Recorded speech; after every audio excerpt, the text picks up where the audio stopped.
Hello mga boss and welcome po sa ating YouTube channel. Our vlog for today mga boss is paano magpalit ng visor ng Evo helmet na kagaya nito.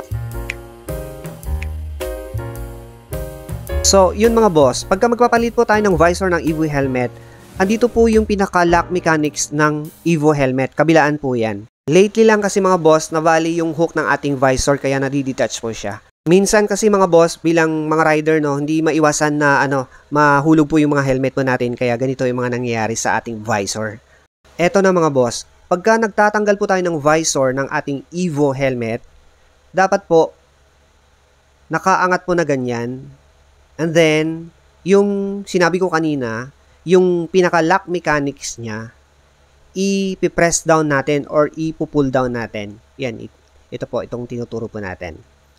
Yan, kasya po yung hinlalaki po natin dyan. Yun, i-press down natin and then medyo hilain lang natin ng bahagya yung ating visor, matatanggal na po yan.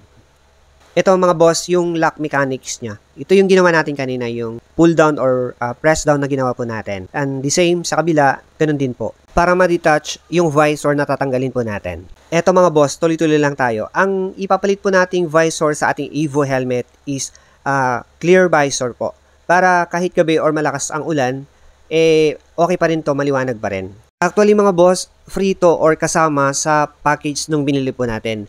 So nagkataon po, nasira po yung tinted na visor po natin. May extra tayo, itong clear visor, so ito yung ilalagay po natin. So ito mga boss, ilalagay natin. The same po sa pagtanggal ng ating visor, dapat po yung ilalagay po nating visor is nakaangat din para ma-lock natin.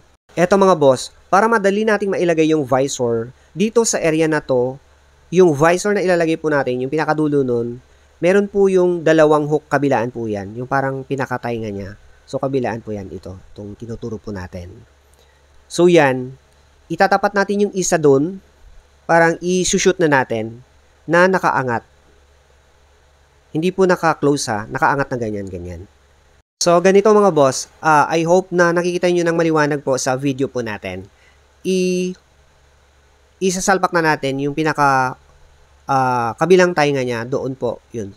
Nakita nyo po yun guys. Sana maliwanag sa video po. Eto guys, ulitin po natin para makuha nyo po kung paano. So, sa kabila, unahin na nating isalpak and then itulak nyo ng madiin para mag-lock. Yan, gagawin po natin. Yan, nag-lock na po yan. Tutunog yan pagka nag-lock na po. So, the same sa kabila, ganun din po. So, ipapakita po natin. So, dito sa kabilang bahagi ng helmet po natin, the same process. Dito po natin isasalpak sa area na to, yung tinuturo po natin. So, ito na. Una nating isusuot yung kabilang tainga po ng helmet po natin and then, ipupush po natin ng madiin para mag-lock yan. Maglalak na po yan. Yan na po. So, yun lang mga boss. Ganun lang magpalit at magtanggal ng visor ng Evo helmet po natin. So, dito, testing natin kung naka-fix po talaga bago po natin gamitin sa rides. So, yun. Maganda naman yung pagkakalagay po natin. Naka-fix. And, pogi na ulit yung ating helmet. So, tatanggalin na natin yung pinaka-sticker. Para po, ready to use na po siya. So, yan mga boss. Hanggang dito lang yung ating vlog mga boss. Maraming salamat. Bye!